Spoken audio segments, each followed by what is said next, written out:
Good morning, everyone. This is Miss Nadine. As we have covered all the required lessons in our program for this year, we will go back and review some important lessons. Unit 3, Lesson 2, Human Rights. Our lesson objectives for today are: determine genre of theme-based anecdote, answer WH questions, and answer questions about theme-based bar graph. Prisoners of conscience. Before we start with our lesson, I need you please to listen to the following paragraph and then see whether you agree or disagree with the statements that follow. No way out. Nadine Jala, a university professor and environmental activist, is walking down the street when suddenly two secret police officers come upon him, slap cuffs on him, and haul him to a detention center for no apparent reason. To his horror, he is charged with disloyalty to the country. Nadine pleads that he is just a law-abiding citizen engaged in fighting deforestation and pollution. Nonetheless, he finds himself in a world of trouble that seems to have no clear path of escape. Number 1. Nadim lives in a democracy where the rule of law prevails.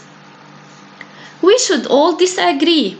In a democracy, an arrest warrant is issued by a judge on behalf of the state, authorizing the arrest and detention of an individual, and that is not the case here. Number 2.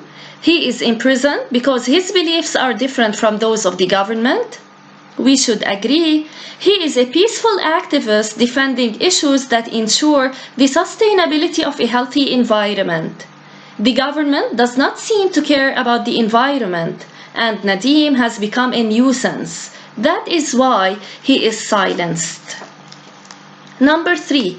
He will most probably be cruelly treated in prison. We should also agree. The mere fact of denying him freedom of speech is an act of cruelty. His jailers will not hesitate to use whatever it takes to shut his mouth forever. Number 4. He will have a fair public trial by an impartial court. We should disagree. It would be naive to believe that he would have a fair trial, for the charge itself is ridiculous and the trial would turn out farcical. And number 5, his story is not real. We should disagree, because it is a real-life story that has been going on for ages, though it varies from one political system to another. Philippe Sanchez, a prisoner of conscience. Kindly read page 78 and then answer the following questions. Number 1. What does Amnesty International believe the real reason for Mr. Sanchez's arrest was? Amnesty International thinks the Mexican authorities were trying to get back at Mr. Sanchez for his peaceful struggle to prevent excessive logging. Number 2. Does his release bring the arbitrary arrest of human rights defenders to a close? There is still a long way to go before justice can be guaranteed in cases similar to that of Sanchez's. Number 3. What obligation does the local government of Guerrero have toward environmental and human rights activists? It must ensure their safety as well as that of their families. It must also make sure that other environmental activists are safe, not subject to persecution and injustice. Now read pages 79 and 80 and then answer the following questions. Number 1. What did the judges in Mr. Sanchez's case base their verdict on? They based it on fact and law. Number 2. Why, according to Amnesty International, should the Mexican authorities thoroughly investigate accusations similar to those issued against Mr. Sanchez? The evidence is usually fabricated, and senior officials are tolerant to such accusations. Amnesty International warns that investigations in similar cases have to be thorough in order for decisions to be just.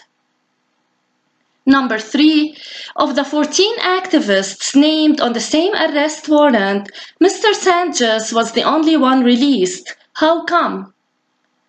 His acquittal was due to his resolve, the support of his family, the skill of his defense lawyers, and national and international pressure demanding justice. A non-governmental organization, NGO, such as Amnesty International, is a non-profit organization that operates independently, typically one whose purpose is to address a social or a political issue. Examine the bar graph below that displays 3 different attitudes toward NGOs and then answer the questions that follow. Number 1. How many age groups does the graph include? It includes 3 age groups, from 18 to 30, from 31 to 59, and 60 and above. Number 2. Which group among those who would definitely get involved in the work of NGOs outnumbers the other groups? Infer the reason. Nearly 60% of young people aged between 18 and 30 would get actively involved in NGOs if they were invited. NGOs offer the young a platform to satisfy their curiosity and learn more about the world. The young are also idealistic and consider NGOs a means to make the world a better place.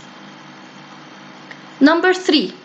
Which group among those who would not get involved in the work of NGOs outnumbers the other groups? Infer the reasons. Nearly 43% of people aged 60 and above are not interested in joining an NGO. In this age bracket, people are more realistic and some of them are disillusioned, finding no way out to the chaos pervading the whole world. Number 4. Assess the role Amnesty International played in setting Philippe Sanchez free. After studying his case, Amnesty International adopted him as a prisoner of conscience, calling for his immediate, unconditional release. The international pressure the NGO exerted on the Mexican authorities was crucial in setting Mr. Sanchez free. Number 5. Suppose there is an NGO in your area engaged in a subject of your interest. Would you get involved in case someone from that NGO directly invited you? Justify. Sample answer: I live in a country where the rule of law is barely existent. Joining an NGO would ultimately lead to my imprisonment and torture, and I am not ready for that. Homework: do exercises A, B, C, and E on pages 80 to 83.